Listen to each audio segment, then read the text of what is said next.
Hello and welcome to another episode of Ivy Backed. I am Austin Harrison and I have been gone for at least a week. I think I only skipped 1 week. I hope I only skipped 1 week. I really didn't want to skip 2 weeks. So we were supposed to do this yesterday and I was shooting the solo mode for Mythic Mischief and I was like, I just don't have time to get through everything. And then I was like, yeah, I'll do it tomorrow. And then of course I was like, oh, I don't have time to do this. And I was like, no, I have to do this. I don't want to skip 2 weeks in a row, especially because there's so many good things that have been launching lately. Sadly, I only have time to cover a couple of those. And then some people asked me to do a quick update on just how the Mythic Mischief page had changed since we launched. And I thought that was an interesting thing that I could touch on and have a unique perspective on. Well, there's tons of people covering a lot of these games that are coming out. So Ilya, hello. Really excited to be covering 11, Agemonia, and then, like I said, a little bit of Mythic Mischief. So yeah, we'll jump in. But first, I want to do the giveaway from 2 weeks ago. That was the Ivy Backed episode where we covered Black Road Wars, Wild Serengeti, and did a Gamefound update. We also checked out Backyard Chickens, if you remember that. All right, so I wanted to do a giveaway for that. And so we're going to pick a comment. Dustin Maxfield, excited for Black Rose Wars Rebirth. Such a cool chaotic system of casting spells and punching your friends in the face. Who doesn't love doing that? So great job, Dustin. Please reach out to me on Discord, or if you're not on Discord, you can reach out to us on social media. Would love to get you your prize there. I have to go back and look at what that was, or maybe you can remind me. It's probably a Moonrakers edition. Maybe it was something for Mythic Mischief. Who knows? But yeah. Howdy, Ryan. How's it going? It was a while. Yeah. All right. I'm going to try to keep this not just under an hour. I'm going to try to keep this one under 45 minutes. It's just, when you're at a live campaign, you got a lot of stuff to do. And I've got a lot of emails I need to respond to. So I'm trying to keep it concise. And then also, I am kind of looking at these as a first look, and like my normal show where I've done hours upon hours of research beforehand. This will be more of we're experiencing the page together type show and reacting to it, unfortunately. Oh no, you could see my pledge and my backer number. That's not normal. I forgot that I'm logged in on Gamefound on this. Ignore that. Planning on adding some add-ons in the pledge manager.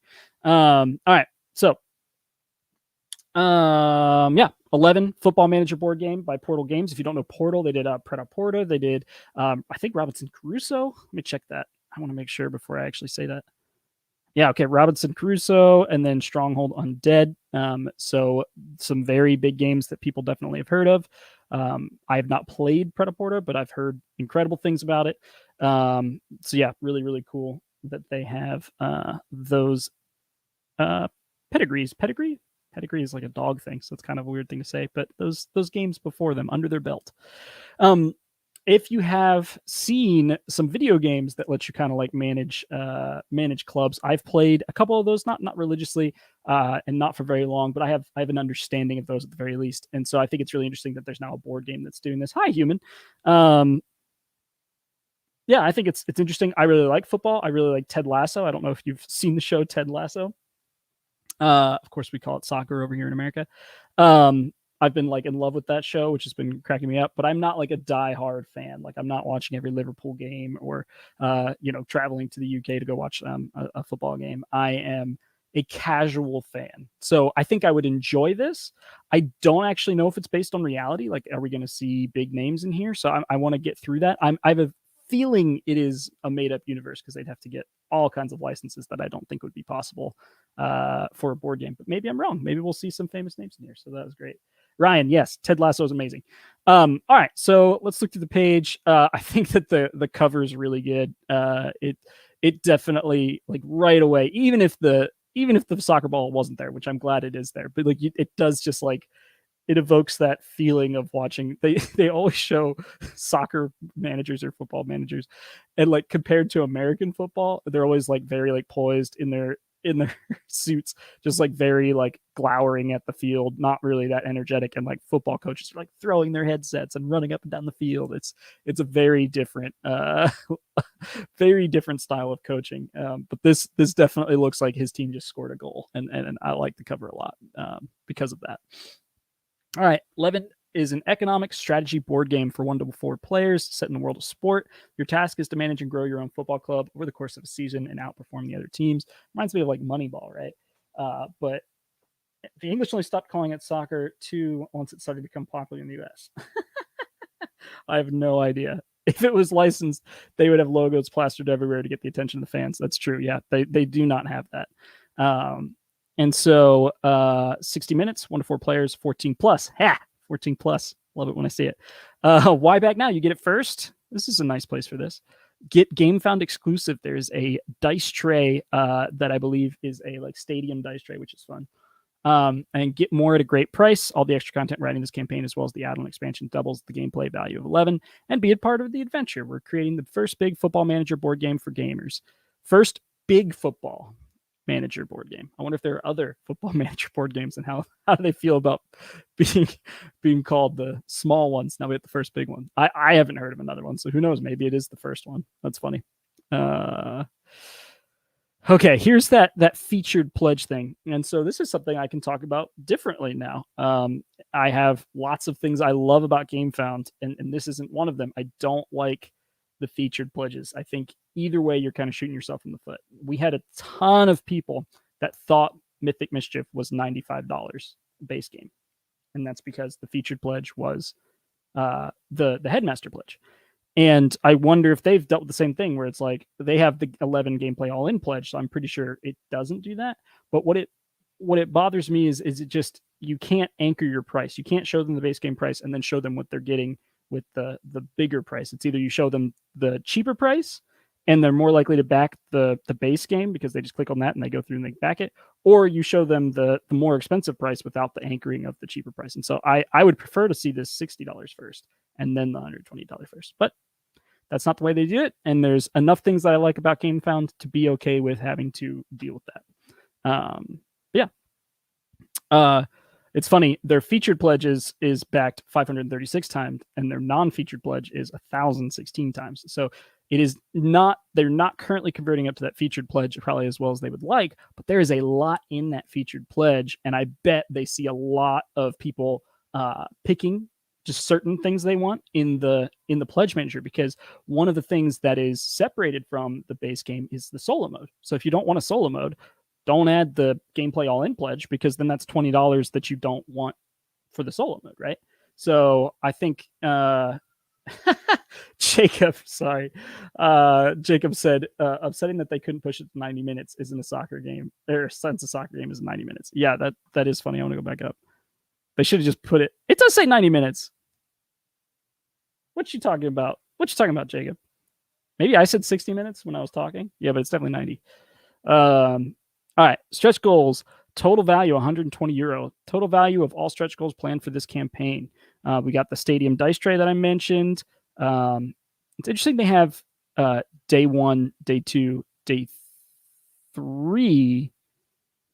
So are the stretch goals just daily unlocks, or are they money unlocks? First daily unlock, second daily unlock. So that's interesting. They're calling them stretch goals instead of daily unlocks. I wonder if there are going to be goals that are actually stretch goals versus just unlocking them as they go.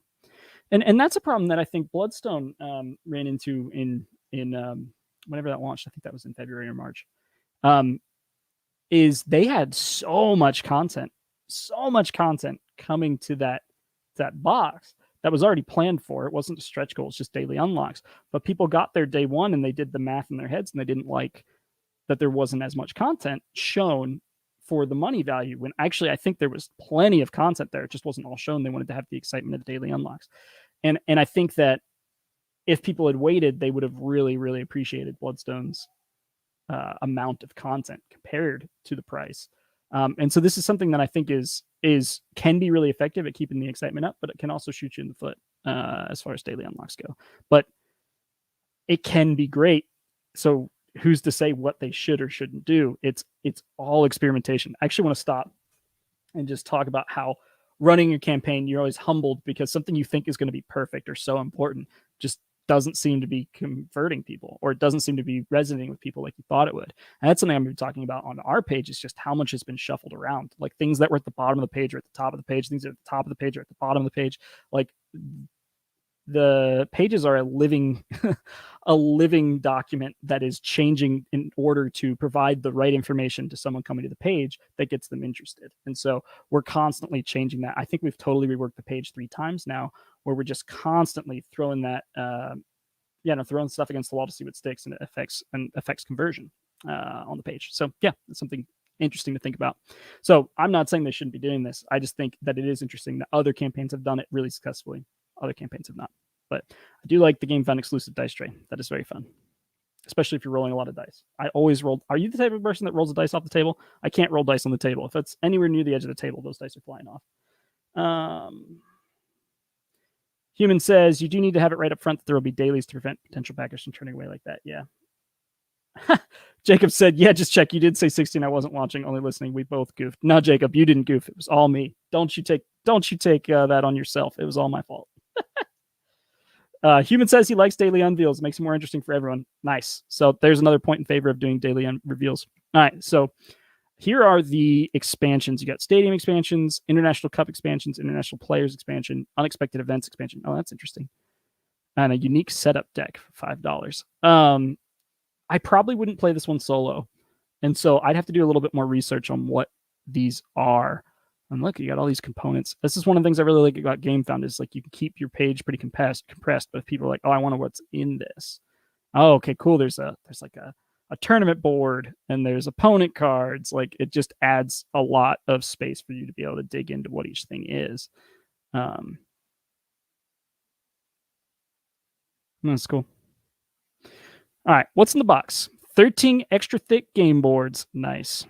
That is 4 stadium boards for each players. I wonder if the stadium expansion adds stadium boards, objective cards, staff cards, sponsor infrastructure tokens. Interesting. I wonder if you like upgrade your stadium. Club boards, team boards, and 1 league table. So that's a lot of different things you're tracking. I mean, Predaporter is so well respected for being just a great economic sim. So it's not surprising to me that there's a lot going on and you're paying for and managing a bunch of different things. Sponsor cards, Farmer John Cheese. Those are probably hilarious. I'd really like, I'm going to have to look through all of those when they get here. All right. Moving through what's in the box. Now, they do have their what's in the box section below the reward section. And I think that is pretty abnormal for a Gamefound campaign. But I don't dislike the way they've done this. And I think maybe it's something we should try, is just having the actual pledge levels a lot higher on the page. But just from personal ethos, it's like, well, I haven't shown them why they should be interested necessarily. And so we want to give them enough for them to actually want the game before we actually show them the pledge levels. But I mean, this makes sense too, if you're just giving people that understanding of like, okay, this is how much it costs, this is what I'm getting, let me see if I actually want the game. So I think there's definitely an argument you can make for both ways on that. All right, skipping through the rest of the what's in the box section, because it's a lot of tokens, it would appear. A lot of tokens. There's a lot of different things to track. Oh, and then we go right into reviews. We got Rado, Tantrum House, probably some European ones that I'm not as familiar with. How to play section here. Beginning of the game, you draft your board of directors. Each director has a specific preference for how to run a club and unique abilities that may direct you towards specific strategies. Looks like they're kind of like your victory point, like how you manage your victory points. That's fun. Got some gifts, trained player, youngster player, regular player. So it looks like you're like managing your talent, managing your sponsors. I'm getting a good feeling. I'm getting a good feeling of how to play. This is going well. Oh man, you're even managing where people are, like your setups. Wow. That's like really intense. You're like, oh, I'm starting this guy. Like this guy is a midfielder, but he's starting as a striker today. I'm thinking of Ted Lasso right now. Play online on Tabletop Simulator. Guys, let's play this. This is a demo version of the game with limited amount of cards and other components. The mod currently supports solo and 2-player gameplay. We're excited to get your feedback. Virtual table, you find a web form. Nice. That's fun. Origins of 11.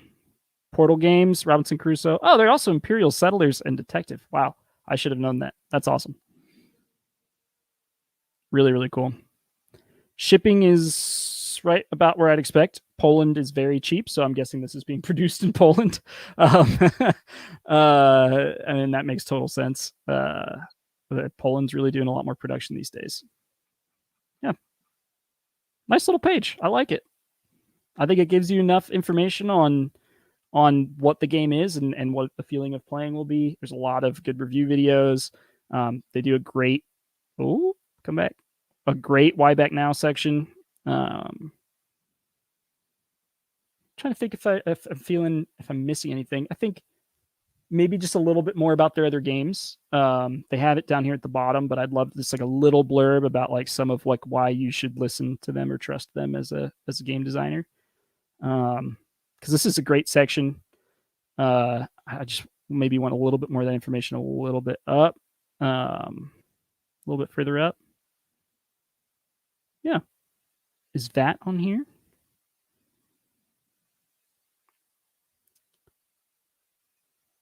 Shipping costs either. It says UK, European Union, or local taxes will not incur additional costs due to custom fees, import duties, or local taxes such as VAT.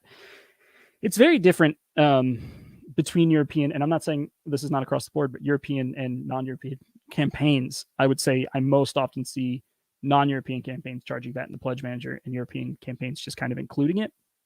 And I wonder if that's just because they're used to including, like in Europe, when you're buying something at a store, it doesn't matter what it is. Like it doesn't say like, 483, and then you go up to the counter, it rings up as 518. And in America, you'd be like, yeah, that's because of tax. Well, there it's just like what you see on the list is, or on the tag, is what you're paying, because everything's just wrapped up in it. Like taxes are considered in the price of the item, the way they do it over there. And so I wonder if that's just like a major mental block for European market. It's just they're expecting to see a price and that be the price and not have to factor in taxes. I don't know. Oh, Zach says purple hoodie plus purple lights is nice. I hope that's not sarcastic. I usually text him and be like, hey, is this okay? I don't think it's sarcastic though. Thanks, Zach. Ryan says anything that feeds into my FOMO is not a preference. Totally get it. How are pins? We do FOMO with pins. I hope that's okay, but you can also buy it for $3. So, yeah. Rado was a solo one through. I need to watch another one. I just didn't click with the Rado one this time. I usually click with Rado. I like his run throughs a lot, but I'm not a solo gamer, so I probably would also look somewhere else. Human. Yeah, cool. Yeah, Human says fat is inclusive tax in Europe. Makes sense. Pins. I wouldn't do you like that on a live stream. Thanks, Zach. I don't know, guys. What do you think about this? I love the theme. I think it'd be really fun to like manage a soccer stadium and like a team, and like also just be like putting players in certain places. I feel like what I might be missing is like how do you simulate the game? And maybe I just missed it. So I'm going to go back to the gameplay. Like, how do I get the results of my decisions? Like how, like I see like I'm investing in infrastructure and I'm contracting sponsors and I'm doing all this other stuff, but like match day, an entire week of hard work comes the match day. Before the match, you get some insider info about your opponent. Based on that, you plan your formation and decide which players are sent to the field in which sections. The match was resolved by comparing attack and defense values on the pitch and by using tactic cards. Oh, that reminds me of Star Wars Rebellion, but that wasn't a very liked system, so it probably is very different. You can also trigger players' special abilities by spending fitness. The results of the match are marked in the league table, where you can compare your position against other clubs in the league. Oh, cool. The Blackston Kings, the middleman, I think that one says. And then this one doesn't. That one looks like a Flames logo. That's probably not, considering it's probably European. After 8 rounds, known as weeks, the season ends. Each player gains points for their position on the league table, fulfilled objectives, built infrastructure and offices, hired staff, and sold players. The player who scored the most points becomes the winner. Interesting. So you could lose the season. You could be first. You could like have the most like season points and like, win the championship or whatever you want to call it, but lose the game because it's not about winning the season. It's about running the best club. I like that. I think that's interesting. Yeah, I wonder. I'm really interested to play the match day part, because I think so much goes into like your whole week in game is planned up to that. So I really want to know more about the tactic cards, because the rest of it's just like attack v defense, right? Like that's pretty like that's not going to change a lot. So the tactic cards and the player abilities, I really want to know more about that. But I mean, I'm totally down to play this, guys. That sounds really fun. Dave says, my lack of enthusiasm for football/soccer makes it passing on this one pretty easy. Thankfully, I do love Portal games, though, so I hope they're really successful with this.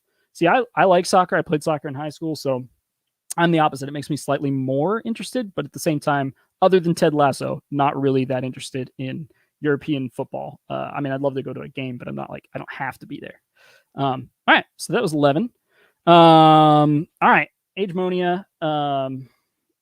Cool. Robert says he's in. I'm down. This sounds like a blast. Agemonia. 90 days to go, almost 1,000 backers, 150K raised. That is a huge number for that number of backers. So the average pledge is quite high here. I want to compare that to 11.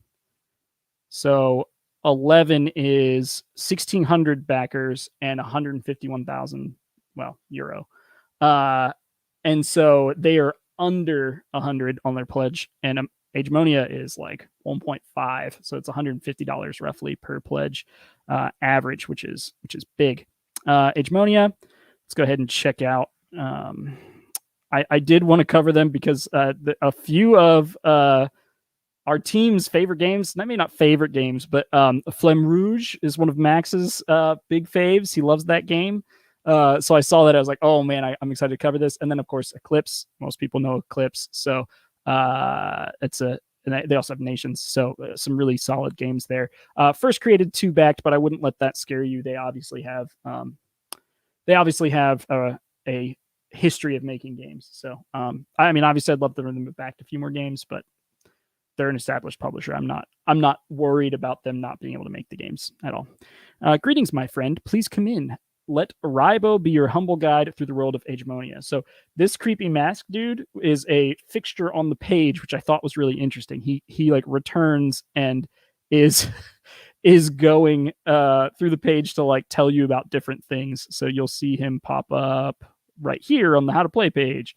But anyway, we'll move on from there. Your journey begins in the small city of Ambergate, near the center of the Republic of Benham. So this is going to be a fully co-op story-driven game. They said challenging moral choices, 1 to 4 players. So I have a problem with that. I play, Robert is saying, holy smokes, their catalog is incredibly solid. Yes, it is. Very, very solid. Challenging moral choices. There's a couple of things I'm going to compare this game to Gloomhaven on, and I think it's just funny because some of them are positive and some of them are negative. And I'm sure everyone gets compared to Gloomhaven. Everyone's tired of this comparison, but that's the campaign game I played the most of, co-op campaign game I played the most of. But the moral choices, like let's say the city or road cards in Gloomhaven, I always, like, depending on the night, I'm either like feeling like, oh yeah, I'm just going to go out by like morally what I would do in that situation, or I try to gamify it where I'm like, what do I think the game is going to reward me more for? And it's really funny playing that with like Sam and Ben and Zach, just because we have very different approaches to that. And it's like, do you steal from the small children? And it's like, no, we would never do that. It's like, oh, you should have stolen from the small children. They were secretly witches and they've cursed you. And you're just like, no. And so like whenever I hear like interesting moral choices, I'm always like, am I gonna like that, or am I going to be like feel like gross as I'm like making the decision to rob the small children? But hey, that's Zach. Zach saying the same thing. He said it's my one complaint with Gloomhaven. It's too random. Yeah. Robert's saying the moral choices can mean a lot of different things. I think Etherfields does a good job of presenting you characters with moral choices that aren't do good or do bad. That's good. All right, I'm going to continue on the page. Everything you need to play, only 100 or only 99 euro. 1 to 4 players, 60 to 120 minutes. Ages 10 plus. Where are they? They've got to be in the EU. Finland, yeah, 10 plus. I just don't understand. Maybe European companies just automatically do some of the safety requirements that let you do under 13 years old. But yeah, it's one of those things. Same thing with that you just see different between campaigns from outside of Europe and inside of Europe is the age and then how they handle that. Fully cooperative board game set an expansive campaign, 1 to 4 players, over 30 unique scenarios with evolving maps. I think this is one of the like book map things where you're like constantly moving through like different scenarios, and you have like pieces that you're moving around like a book map. I love those. They're easy to set up. Gloomhaven, this is one of the comparisons I was going to make to Gloomhaven already, is like me and Zach are like just like digging through the box and like, hey, A4, is that one we need? No, A7, no, I4, no, okay. And it takes like a half hour to set that game up. And that's something I like about this, is that it doesn't seem like that is an issue that you will have. Looking for a quick overview? Look no further. Mark from Board Game Coffee takes 5 minutes to tell us about the game. This is wonderful, especially if you're not a production company and you don't have the equipment or the time to make your own intro video. Hiring someone like this to do a quick run through could even work in your favor, because it's a third party then and not just you talking about your game. And so I really like that they have this here, and really highlighting that it's only 5 minutes is something that's good. It's hard to know whether embedding it is going to be better than linking to it, because if you link to it, look what happens. We're now on YouTube. Oh, look, there's a live now video of Ivy Backed. I'm going to go watch that. That's interesting. And suddenly I am nowhere close to Agemonia's Kickstarter page. I'm watching Ivy Backed.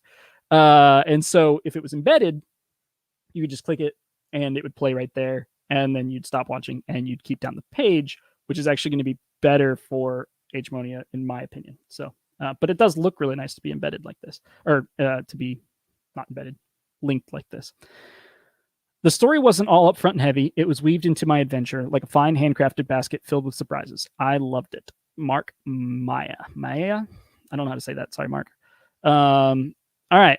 Forge your hero's own path while fighting alongside others, or go it alone. You will face over 40 monsters, a variety of challenging puzzles, and more on your journey through over 30 scenarios. Become immersed in a huge fantasy world with multiple books, maps, hundreds of cards and components, an amazing companion app, and more.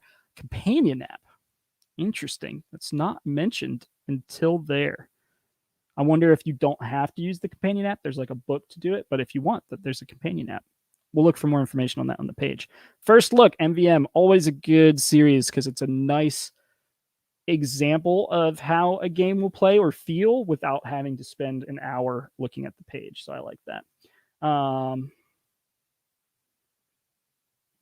Age of Adam says, I know you don't have time to check it out today, but I would be interested in hearing what you think of Soulforge Fusion at some point. Awesome. Age, remind me. I'd love to take a look.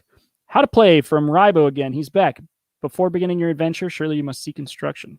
Looks like Board Game Coffee Dude is back. Is that the same guy? Yeah, it is. Here to tell us more. Want to know how to play? Mark has you covered. Check out his detailed video with chapters indexed in the description.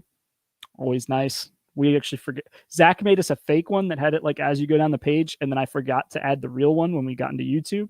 But someone was like, why aren't there chapter markings on this? And I was like, thank you. I will add those now. Always good thing to see. Fully active tutorial. What is this? Have you guys seen this before? Companion app. I'm sure that won't be divisive at all. Dave, I'm glad you're here, dude. Always make me laugh. Dice tutorial. What in the world? Are you guys seeing this? The heck is this?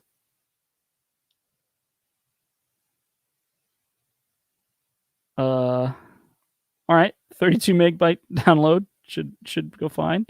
Welcome to Agemonia. Tap the logo to start. All right, I can do that. Whoa. All right. Great powers battle for dominance over the magical word of Agemonia. Yet it's unlikely heroes who will finally determine the outcome. Okay, so do I get to note that this is a short teaser for an upcoming full tutorial? Understood. Fully cooperative board game. Cool. We're going to skip through that. Oh, I get to pick. Definitely going with Torax here. This is kind of cool. I don't know if it's better than just like a how to play video, but if you had, whoa, go back. I actually want to go back. I'm sorry. Can I go back? It does not appear I can go back.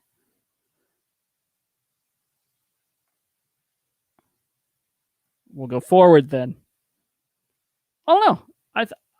If you could go back, I think that this would be really helpful for some people.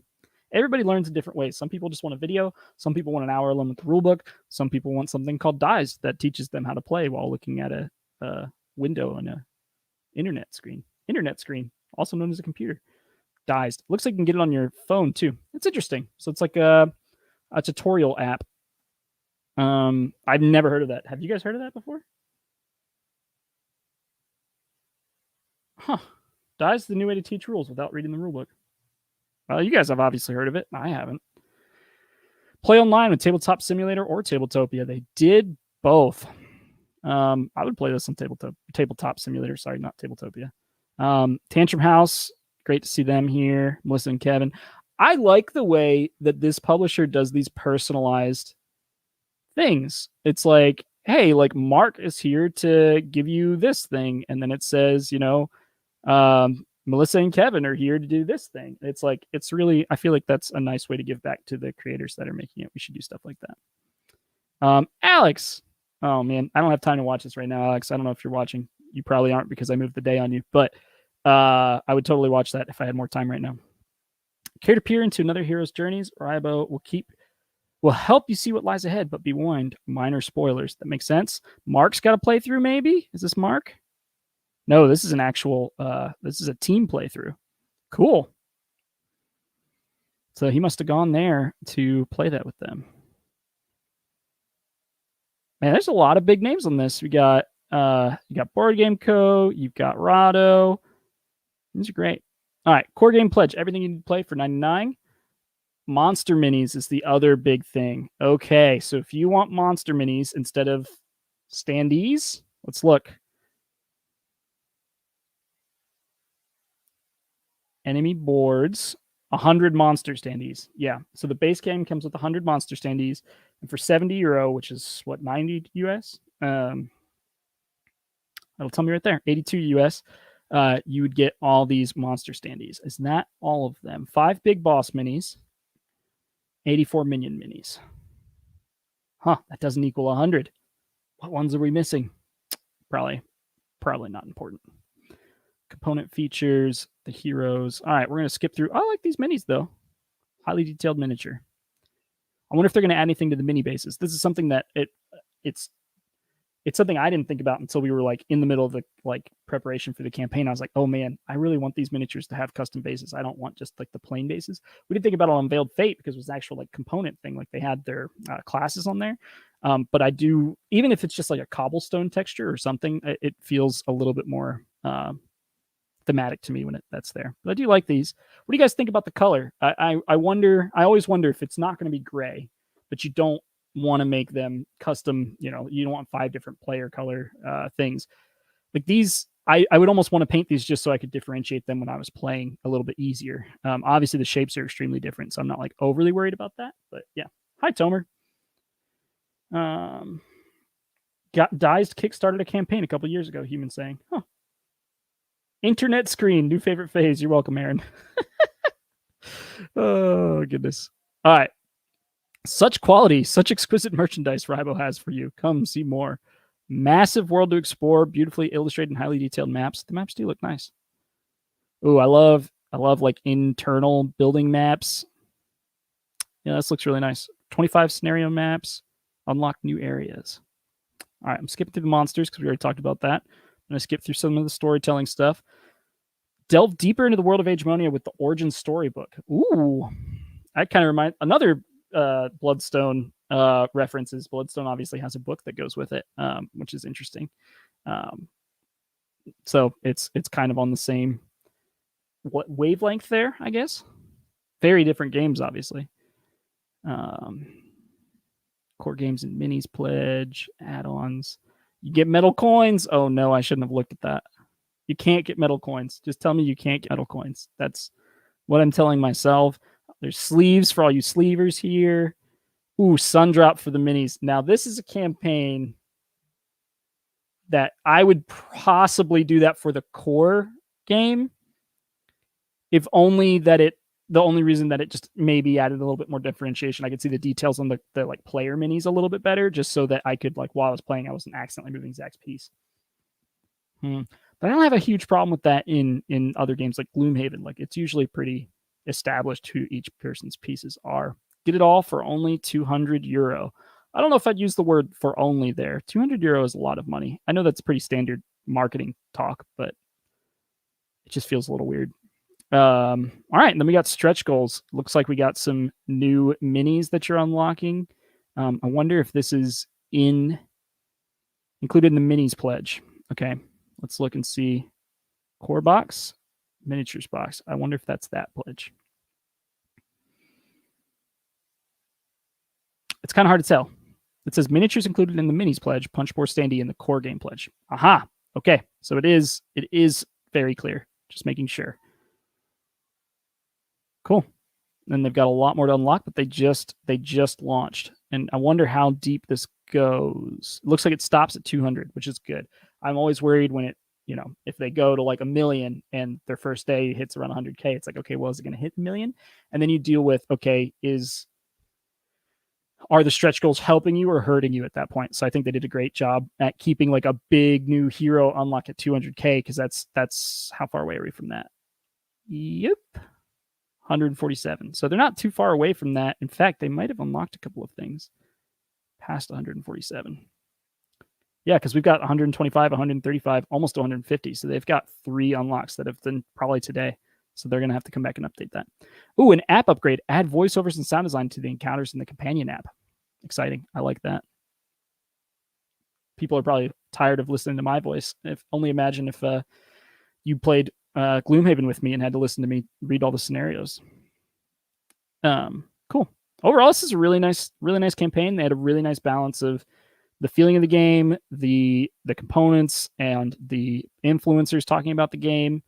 I would love to have seen a little bit more of the like moving around the map stuff. There's not quite a lot of that as far as like on the page. We've got like a map section, but other than this shot right here, I haven't seen too much of like actual minis on map or like heard how combat or any of that happens. So maybe just like a little bit more gameplay. Let's make sure I haven't missed it. It is something I really miss from Gamefound. If it's like I didn't see enough gameplay, where is that? Then I look on the left side for a gameplay thing. I'm like, I did skip that. But you guys seen that? Did I miss that? Why Kickstarter?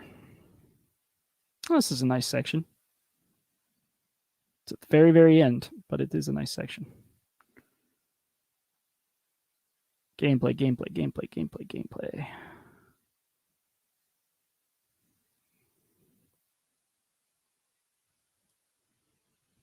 Yeah, I'm missing a gameplay. The gameplay section is the videos, and I just want a little bit more description on the page. How to play. Here we go. I think they're just really pushing you towards their videos or their dies to tutorials.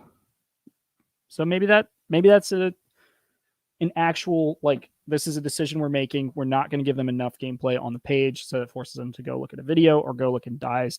So I'm not against that as a decision. It's abnormal for the page not to have it, I think, just a little bit. Yeah, really nice campaign. They're obviously featuring some of their stretch goals and trying to get people to come back in from that.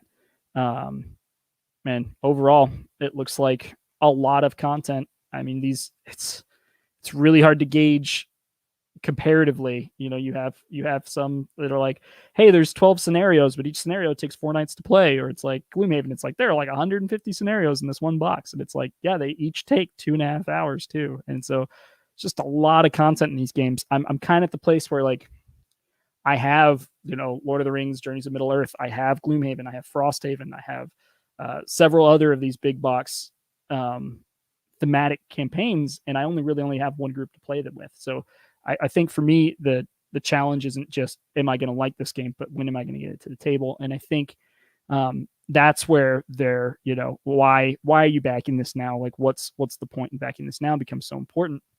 That's something that 11 did really well. I would love to see like a why back now section pretty high up on this page. I just want to make sure I didn't miss it. I think their biggest thing is the MSRP discount. Is you're saving, you're saving $30 on the base pledge, and you're saving €11, not dollars, on the minis pledge.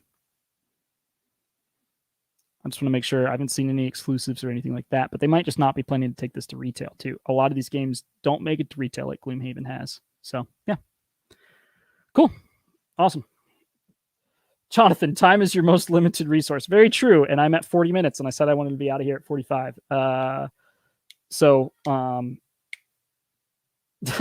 Robert says, I feel like the harder a game is to get to a table, the more people back it. Very weird how inversely that is. I know the first 2 tutorials can be done each in an hour. Oh, that's nice. I'm really curious, Duke says, to learn the difference between Agemonia and Gloomhaven / Frosthaven. Yeah, I think I can't give you a good reason for that just because I didn't see that much gameplay. It looks way easier to set up, but you could say that Jaws of the Lion is their version of this, where the maps, it's a little bit more approachable and things. So I'm not sure that, well, here's a little bit. See how the board works. Check out the quick video. I think they've had it, most of the stuff I was looking for, like off the page. Ooh, okay. This doesn't look like Gloomhaven. Oh, wounded. Uh-oh. So I'm looking like these are like energy tokens of some kind. And you've got things that you can slot on your board. So maybe, and obviously instead of cards and programming a little bit of that with the Gloomhaven style, this is much more like a skills thing. I keep on getting ads for the thing that I'm currently recording, which is hilarious. So your unlock after Road to Runedale, unlocks after the Flooded Inn. I would definitely like be gunning for those scenarios to unlock that stuff. So I think that's cool. Also, I love this character. The many limbs there looks incredible. He's got arrows in this hand. He's got a knife in this hand. This is awesome. What cool. That's a really cool character. I want to play a D&D campaign as that character. Yeah, that's really cool. Okay, Jacob's got lots of information on this game. Jacob might have already played. Cool, Jacob. I'm liking this. So that those tokens, this is your stamina, but also your health points. And if you're wounded, you go down to 5 of those, it looks like. Is it kind of like how you get exhausted and run out of cards in Gloomhaven, Jacob? And Andy says, Agemonia seems to have more story in each scenario and choices to make. Good to know. Thanks, guys. All right. That is Agemonia. It is at, I think, around 150K. Yep, 150,000. Very early in the campaign. They still have 19 days to go. They're literally 2 away from breaking 1,000. So if you want to go back this real fast on screen, we'll watch it go up over 1,000. But good for them. Going to be a really fun game. It looks like. I gotta talk to Zach and see if we're gonna. We already have Frosthaven to get through. It's coming soon, so we gotta talk about what we're playing next. All right. So Mythic Mischief. So I was planning on launch day to do a whole Ivy Backed episode. And me and Sam talked about it. And Sam was just like, how are you going to do that? He's like, most of what you would have critiqued, we've already done. And then you can't just say, oh, we did this so well. Oh, we did this so well. Because, of course, it's my opinion on what's going to work well. And honestly, I'm wrong a lot. And launching a campaign is always humbling because you're like, people are going to love this. And then it's like the thing you get the most questions about in the comments. And you're like, golly, like this didn't do what we were expecting it to do. Or a great example is the quiz that we did. So we did a quiz, a community building quiz. And it was so funny. Our internal meeting was, Sam was like, I want that to be as hard as possible. It's like, I want no single person to be able to do that on their own. And I was like, this is wonderful because it's going to cause people to work together. And if you remember Veiled Fate, we did Enter the Temple, and that was very much the same, where you had to work together. And the people that played it and finished it felt so accomplished, and they loved it. And I was like, great, this will be that. This quiz you're getting a pin. It's not like a huge reward. It's not a gameplay component. This will be that, and people will like it, and they'll come together and they'll solve the questions together. Well, people have done that, but then other people are like, I was expecting cute questions about what my favorite faction would be, not an actual like high school or college level quiz. And so they're like, I tried this for an hour. I got frustrated. I gave up. Why the heck did you do that to me? And I see where they're coming from. I can see not wanting to join Discord and not wanting to do it with someone else and getting upset about that. And so I think I talked to the team a little bit, but I think we're going to add a thing to that section. It's just like, hey, this is a really hard quiz. If you are not wanting a challenge, do not attempt this, because I'd rather people not be frustrated about something that we want to be fun. And I think that is totally understandable that they want more information before attempting something. So I think that's a good change. But it's so funny, like what ends up being what's your most commented about thing has been pins. I think if we went back and counted all our comments, the like number one comment has been around pins. and pins are just such a small part of this campaign. So it's funny that that's what I've spent a lot of my time talking to people about. And not negative people. They're just like, hey, I don't understand this, or hey, the pin's not in my cart. How do I get it in my cart? I'm like, oh, that makes sense. It doesn't say this on the page. The pins will be in your pledge manager, not in your cart. And it's so funny that, as a designer and as someone that talks about Kickstarters a lot, like every week I'm talking about Kickstarters and talking about Gamefound pages, that you just don't ever know what's going to happen, and you don't know what's going to convert. On top of that, we compare, to Moonrakers and Veiled Fate, and we compare Mythic Mischief to those and just our conversion rates. So you can see how many people are coming to the page, and then how many people are backing, and you can do some simple math there and know, okay, are people getting the information they need in order to be interested in the game? They were obviously interested from the ad. So how do we present them with the game in such a way that gives them the best information? And obviously for us, the best information results in them buying the game. And so we always talk about how a crowdfunding page is going to be a conversion tool. And we talk about that as in the people that post it and just expect their audience to come to them aren't using it correctly, because it is not your marketing tool. It's not what's going to draw people in. It's what converts on the traffic that you bring to it. So just talking about some of the things we changed really early on, this whole section looked completely different. This section's changed 3 or 4 times. And so can you pin a comment about a pin? Thanks, Tomer. I think you can. That's incredible. Oh, happy birthday. Oh, I gotta give Codiferous a shout out. Happy birthday, dude. Going to Gen Con. That's a good gift. Okay. See you there. All right, so this started off, it didn't have the languages here, and then we added those in. Those were in a separate section, and then were way down the page, or they were on the top thing, but they weren't obvious. So we changed that. And then we had a whole section here that talked about some of the awards that Moonrakers had won.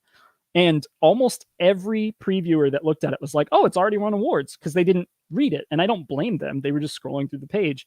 They just saw awards and were like, it's won awards because this is the page for Mythic Mischief and there's awards on the page, where it was pretty clearly labeled, this is Moonrakers awards, right?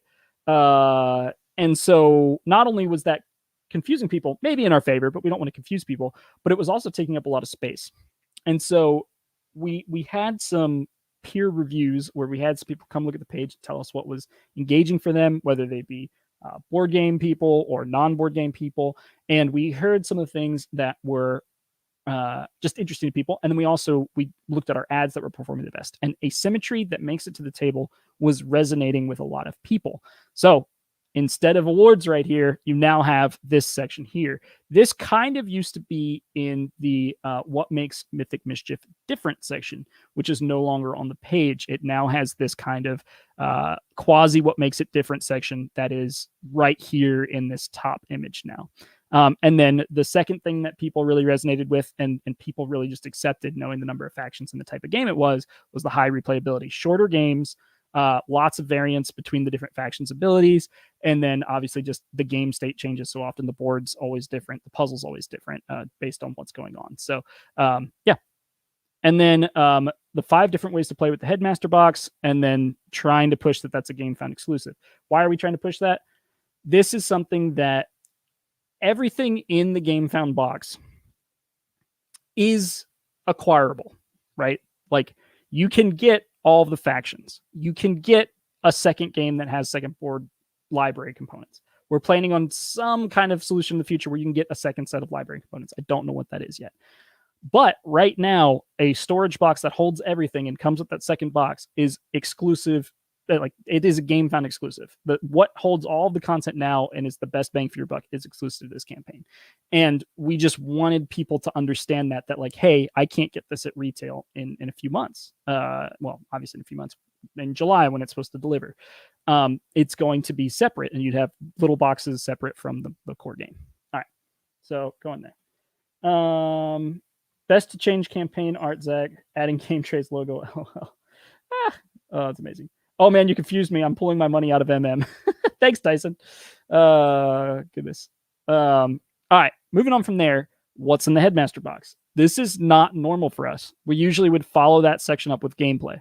almost every other campaign we've done. This is something that we are trying. And that's why I get back to the beginning of the conversation. If you weren't here at the beginning, game pages are a living document. Document's not the best word for it. Living objects. Like, we are changing this sometimes daily to just see its effect on people's perception. And so the what's in the Headmaster box seems to be vibing with people, probably because of these awesome game trays that Game Trays made us. And it just shows you that there's a lot of stuff in this game. And then right into gameplay from there, which would normally be above what's in the box for an IV campaign. And you guys hear me talk about that all the time on this show of like, hey, I want to see some gameplay before I see what's in the box. We're trying it out. We're seeing what people think. So, I'm never against trying things. Tomekeeper, just moving through, like, just talking about the different abilities and different things you can do. I'm not going to waste your time. You guys have looked at the page most likely, how to play, rulebook, game modes. This is something else that I'm really happy we moved up. This was way down the page. In fact, it wasn't even on the page at launch. And this is something we moved way up the page to just kind of get across to the average person coming to the page. This is all the different ways that you can play. And then trying to be really clear, like, hey, this is Headmaster only. This is Headmaster only. But I mean, 1, 2, 3, 4, 5, 6, 7 different ways to play this game with different player counts. Not all of them are different player counts, but you get what I mean. Yeah.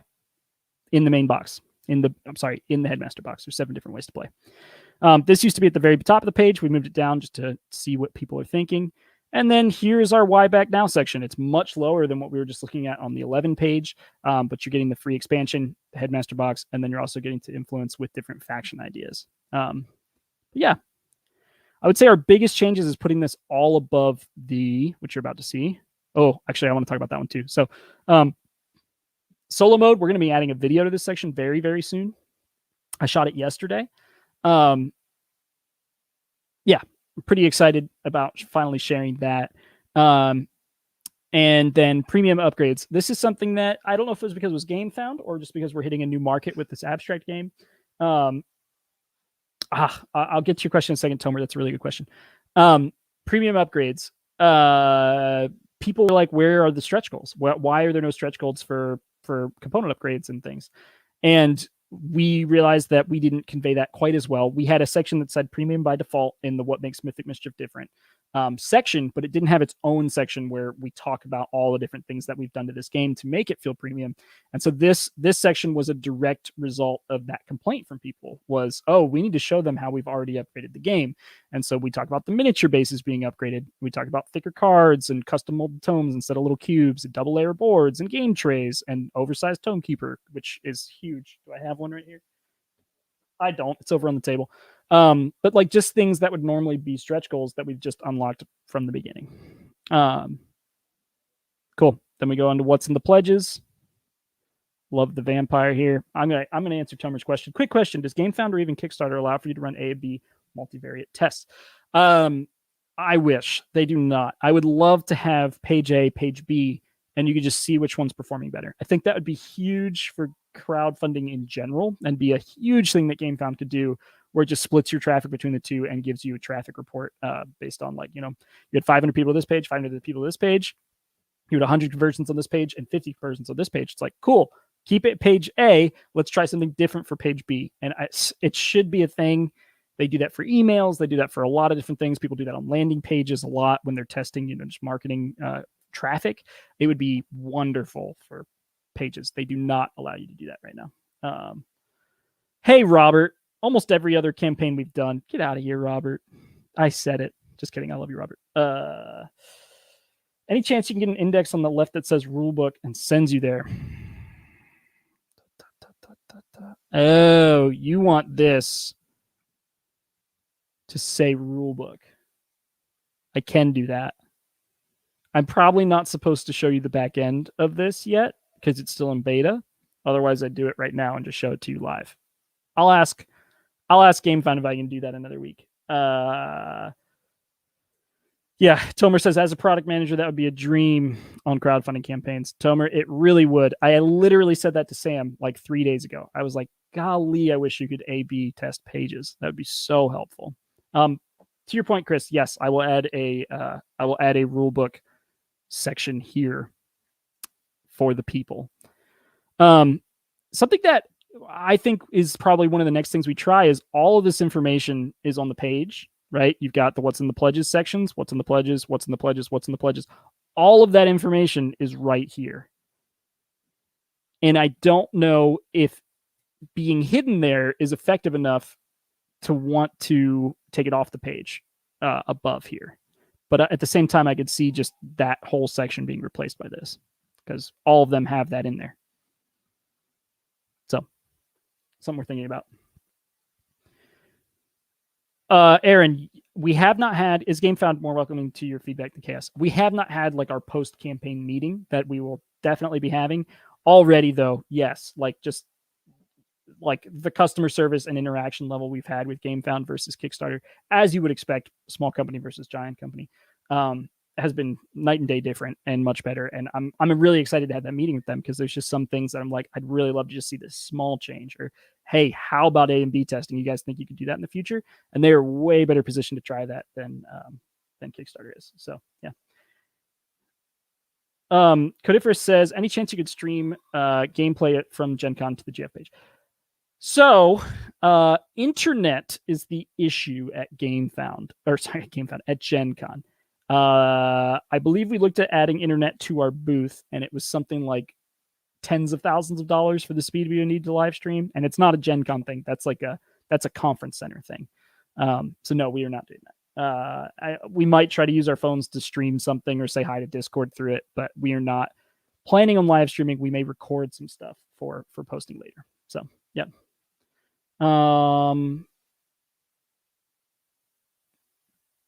Aaron says, I really, really like those, though, the pledge explanations. I can be very sure what I'm getting for each pledge. Yeah, we tried to be pretty explicit. So, includes everything in the Headmaster Pledge, choice of Mythic Manor hoodie. We have had some complaints. I haven't actually seen a complaint on the page. I've seen some complaints in Discord that this is not as clear as it could be because we show 3 hoodies here. I think it's really clear that it is one hoodie, Mythic Manor hoodie, quantity 1. You click here. If you were to add that, we'll actually go to the add-on section. If you were to add it, you would click a size and a color here. I really don't think there's any confusion on the fact that you're getting just one, but maybe I'm wrong. So yeah, this is something we moved way up the page too. I saw someone just like covering the page like, oh my goodness, this company does work for Nike and Bad Robot and Netflix and Amazon. Of course they can make a board game. I was like, yeah, that should be higher probably. Yeah, that the rest of the page is pretty much the same. We've moved stuff around. Unlocked, if you haven't seen the record, the vinyl add-on, that's something we're really excited about doing. The test thing here, it does say it's hard. It says we'll challenge both sides of your brain, but you aren't alone. And I mean, some people just didn't want to join the Discord, and that's fine. I totally understand why they're frustrated. I'm going to add something in this section. But yeah, that is the page. I'm not going to bore you guys with the rest of it. Production ready. We had this up at the top for a little while. It's moved back down. Some people found it really interesting. Some people didn't. I think I could see an argument for moving that back up because I do think it's a big competitive advantage. It's like, we're not going to work on this for the next 4 months and then submit it. It's like submitted. We're just waiting for the money so that we can place the order. So, Tomer, are you pleased with the progress? Am I pleased with the progress of... Oh, I think you're probably talking about the stretch goals. I'm reading your other question. Yeah, no, I think we have a great shot at unlocking all of them. Let's go to the stretch goals section. Okay. Here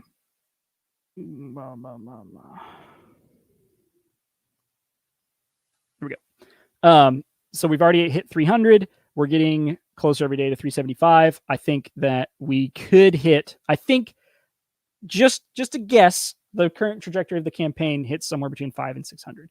And yeah, we'll see where we fall in that. It's a really fun thing for me, especially because I know Cody and I know his talent level. If you haven't checked him out on Spotify, I would highly recommend that.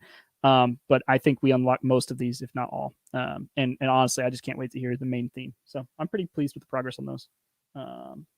Yeah, Codiferous. It is a lot of cheddar for Wi-Fi at Gen Con. It was way too much. So that's a little bit about the page. If you guys have any specific questions, happy to come back to this while it's alive. It'll be alive for 2 more of the Ivy backed episodes, most likely. So yeah, excited to answer your questions. And we're going to be doing a live stream, I think, on Friday, just playing another game. We'll probably be shooting some video at Gen Con next week. And I wonder if I'll do an episode next week. I probably will. I'll be here. We don't leave until Wednesday for Gen Con. We'll see. I'll plan on doing an episode next week. I'll update you guys if I can't be here. But yeah, thank you guys so much for checking out the show today. And hopefully you found Agemonia and 11 interesting. I already backed 11. I need to go back Agemonia. I don't think I'll add the monster minis. I don't actually mind too much the standees in Gloomhaven, and storing all of those just seems very challenging. Although our new office will be done by the time the Agemonia delivers, so maybe I can just put it at the office. Maybe I will get it. I'll have to think about it. All right. Tomer, does Gamefound offer you any similar tools equivalent to Kicktrack for KS? They do not, and I think that is something that they will be working on. Robert says standees better than minis. Don't at me. I mean, 100% no for the character standees.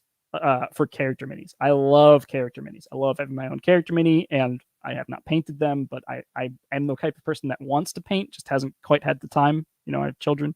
Maybe when they get a little older, they'll paint my minis for me. That sounds great. But yeah, yeah, Tomer, they don't have they have some of it. Like I can see like last 24 hours funding and things like that, but I don't have like daily data like they have on Kicktrack. I actually think that Kicktrack will probably try to add something that does that for Gamefound. Just would make sense to incorporate them as more and more big projects go to Gamefound. So but yeah, pretty happy. Tyson did ask as well, do you feel you have missed backers for not being on KS? Yes, I think we have missed backers for not being on KS. But at the same time, I think Mythic Mischief has an incredible retail life. I think this will be our game with Moonrakers has a lot of longevity and a lot of things I'm really excited to talk about. But I think Mythic Mischief just has the longest life on it of any game we've made yet. It's also the best reviewed. The people that have played this and reviewed it have been ecstatic about it. And so I think this has an extremely long lifespan ahead of it. And so I'm not as depressed as I would have been on, say, Veiled Fate, which was an incredible project. And I love that game. It's my favorite game we've made. I'm a little bit biased on that, but I don't think it has the MSRP to be able to be widely available at retail. It's just a much bigger game, and it's a lot more expensive to make. It was more of a $140 Make It Metal pledge all in. It was perfect for Kickstarter, whereas Mythic Mischief will have a life after that for a lot longer, I think. So yeah, hopefully that was understandable. All right, guys, thank you so much for tuning in, and I'm always excited to see people wanting to tune in as I look at some pages. But 11 and Agemonia look really great. So thanks for watching. See ya. Oh, giveaway! Dang it! Giveaway is definitely going to be for 11.